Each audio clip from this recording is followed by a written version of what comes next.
Preemptive legal challenge is judged by common citizen juries on all legislation and executive orders that affect public policy. It's time to start eliminating unlawful laws before they are ever enacted. In any republic, the main way that you prevent tyranny by the majority, such as Jewish stars in Germany and slavery in the United States, is by establishing constitutional safeguards so that certain laws are in fact unlawful. For example, the 13th Amendment abolishes slavery. Any law passed re-establishing slavery would be void due to the higher constitutional standard embodied in the 13th Amendment. Fundamental constitutional barriers to power are the primary way that democratic republics protect the natural God-given rights of minorities and factions not in power. In this way, the majority cannot just vote to selectively prosecute minorities, like what happened to black slaves in the 1800s and Jews in National Socialist Germany during World War II. Such provisions also prevent statist elites from violating fundamental rights of even the majority of the population, since most citizens have no way of directly influencing policy, especially when most candidates from majority parties applaud government tyranny. At least in theory, the problem is this has not worked so well in practice. The vaccine mandates in Europe, which blatantly violated the Nuremberg Code and the underlying right to informed consent, are a perfect example of governments ignoring organic law and violating the natural rights of the people. So you can see, the concept of constitutional rights is great in theory, but in reality, most of the time they are selectively enforced so government power over the people is not restrained.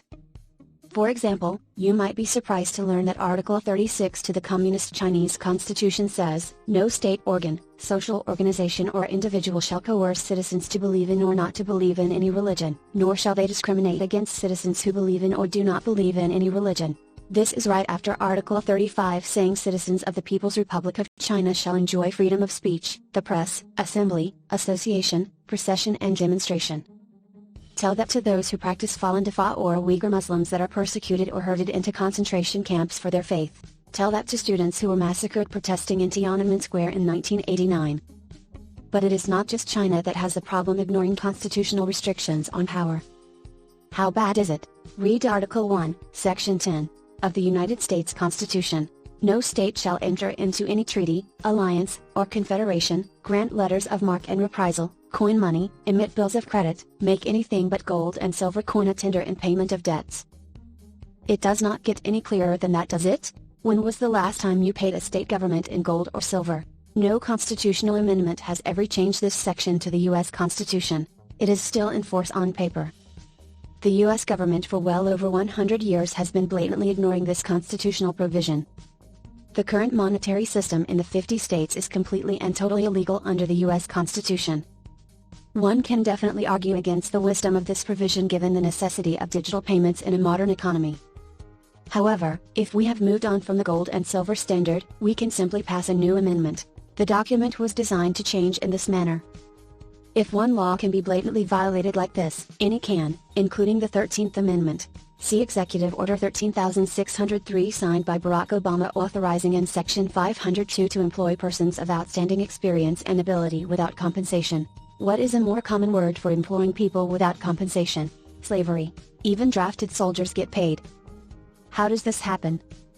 First of all, there is no constitutional legality test for passing a law. The founders of the U.S. Constitution debated giving the Supreme Court a right to veto legislation, but rejected that idea because they did not want to give the courts that much power. Ironically, under Chief Justice John Marshall, the Supreme Court unilaterally gave that power to themselves. However, they do not review each law passed. You have to file a lawsuit and deal with many of the problems I will outline later in this video to have any chance of having the law declared illegal. Instead, the founders included a presidential veto as the only check to government power in terms of actually enacting legislation. Unfortunately, the president is often in collusion with Congress in expanding the powers for the government and infringing the rights of the people. After the bill is passed, the sole remedy to getting rid of bad laws aside from prosecutorial discretion is to have the law challenged in court. There are several problems with this. The first problem is that there is this legal doctrine in the United States known as standing, which specifies who can bring a legal challenge in a court of law. Judges get around uncomfortable decisions where the law is clear by denying standing to plaintiffs.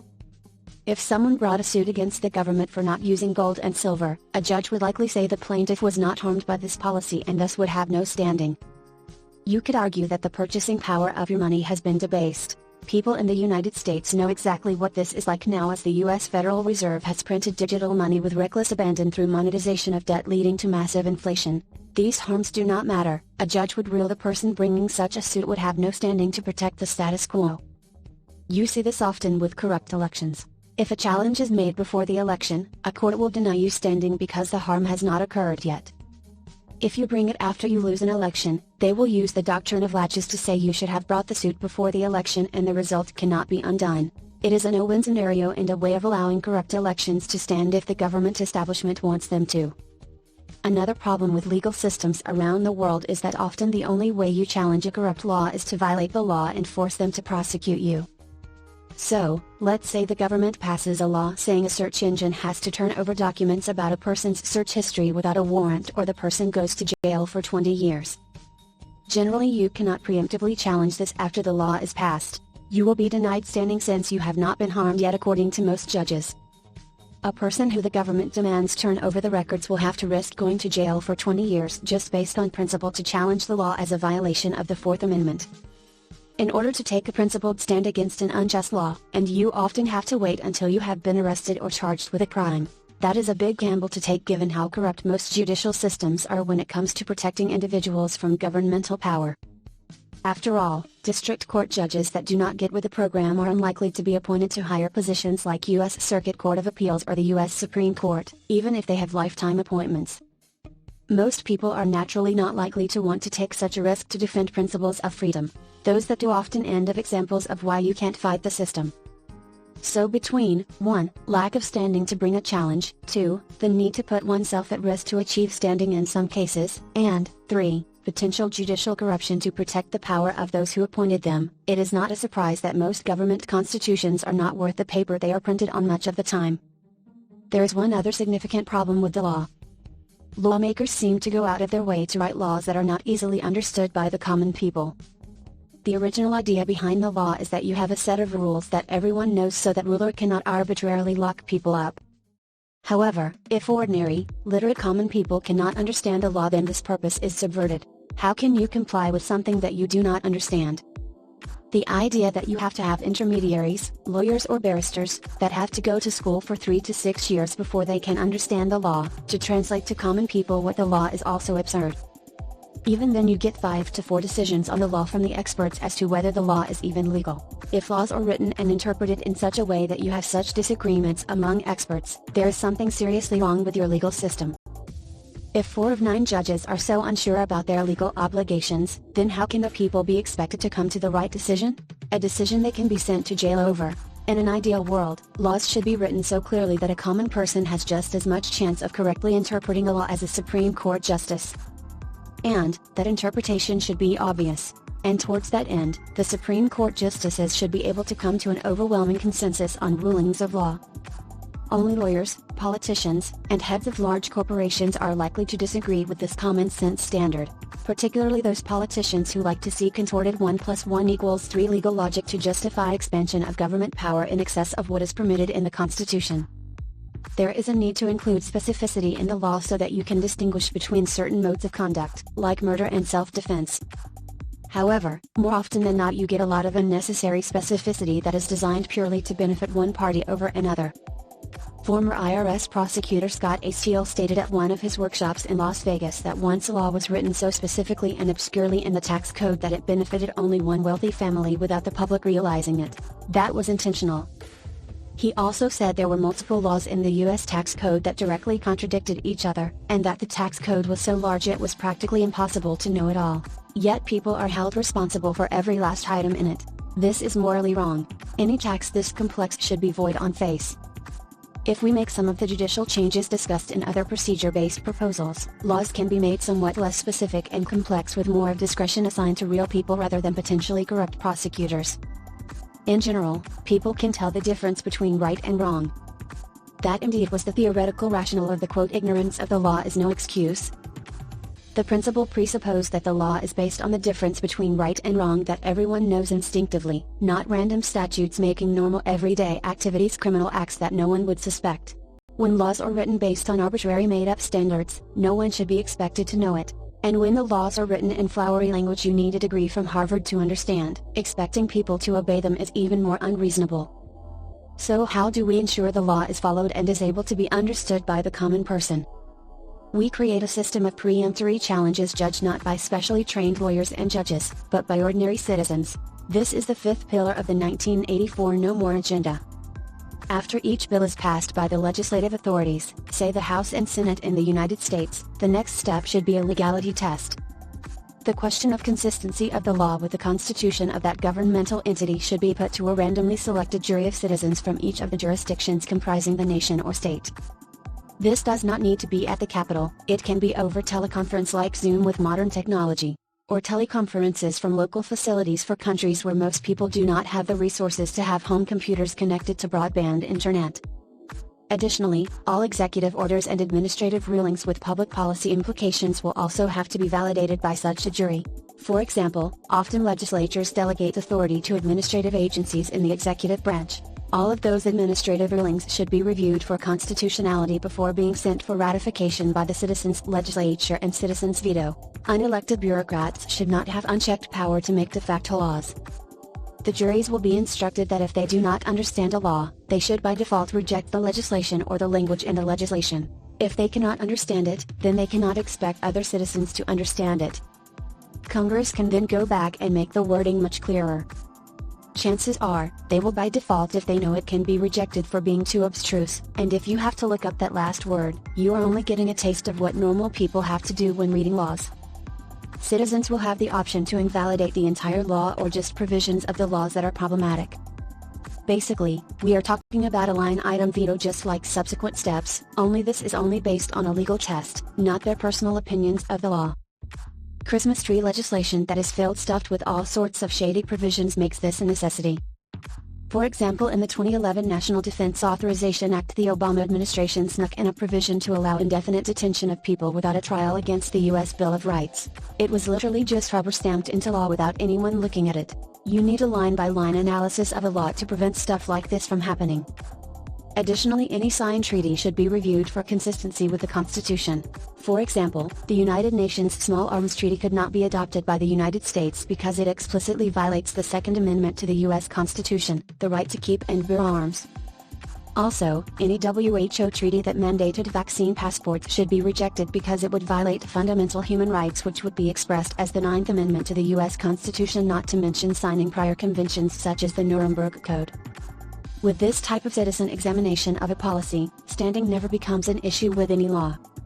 People will also not need to risk criminal or civil prosecution to challenge a law in court, and people on these juries will not need to ingratiate themselves to the administration to be appointed to a higher position. This process also ensures all laws are able to be understood by the common people. To ensure that these juries are informed of all the potential problems with the law, an unlimited number of amicus briefs can be submitted for them to view along with presentations for and against the legislation given by representatives of different sides from the legislature and other interested parties. A second check on the process could be added consisting of a panel of judges to approve the legislation on top of the citizen panel. This could potentially buffer against temporarily inflamed public opinions against certain groups of people, for example, after a terrorist attack blamed on a certain group with or without proof. The main concern with having judges involved in this process is putting so much power in too few hands as occurs now with high courts. This makes the process more prone to influence peddling, bribery, and blackmail. However, as with mandatory sunset clauses, we do not really object to anything that makes it more difficult for a law to be approved. If there is any legitimate doubt as to the legality, the government should do nothing, and bad laws will just fall off the books over time with the sunset clauses. The one potential big problem with judges being involved up front is corrupt judges might block actually constitutional laws that benefit the citizens because corporations do not want it go into effect. However, that could always become a problem at a later date after a bill is passed through the normal judicial review process. One check you can put in place is for a vote of a supermajority of 3/4 of the citizens' jury can override the vote of the judges in the case. This should prevent obvious examples of a corrupt judicial panel going out of its way to try to prevent a legitimate reform from being enacted. Will people be able to objectively judge the law? If you look at the trial of Paul Manafort, one jury member stated to a reporter after the case that she did not want to convict because she realized it was a political prosecution because Manafort had helped Trump get elected. However, she said the evidence was there, so she convicted anyway even though she did not want to do it. So certainly, some people are capable of putting their personal feelings aside to vote on the merits of a case. What we do have to guard against in any jury type selection is the use of magic wheel software to choose people that seem random but in reality, are selected based on complex artificial intelligence algorithms examining their social media profiles to determine their political biases. One can avoid this by allowing interested parties along with a random number of disinterested parties sending in time-stamped and digitally signed encrypted seeds to a random shuffling algorithm. No one's seed would be visible until after the final timestamp limit.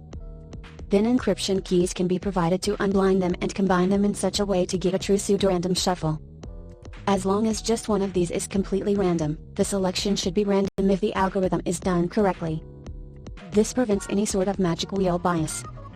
By putting this citizen's preemptive challenge prior to the final steps of the law enacting process, there is no certainty the policy will or will not be approved. For example, if a person thinks a bill he does not want enacted is legal, he is probably more likely to vote in favor of its legality, not knowing that his approval would mean the bill would definitely go into effect. In the worst-case scenario, if people started voting against the legality of bills just because they just disagreed with them, then those same bills would be similarly unlikely to survive the next stage of the process, a citizen's legislature. Through this process we at least get people to focus on whether or not the law violates the Constitution. That is a huge improvement on how governments around the world function today.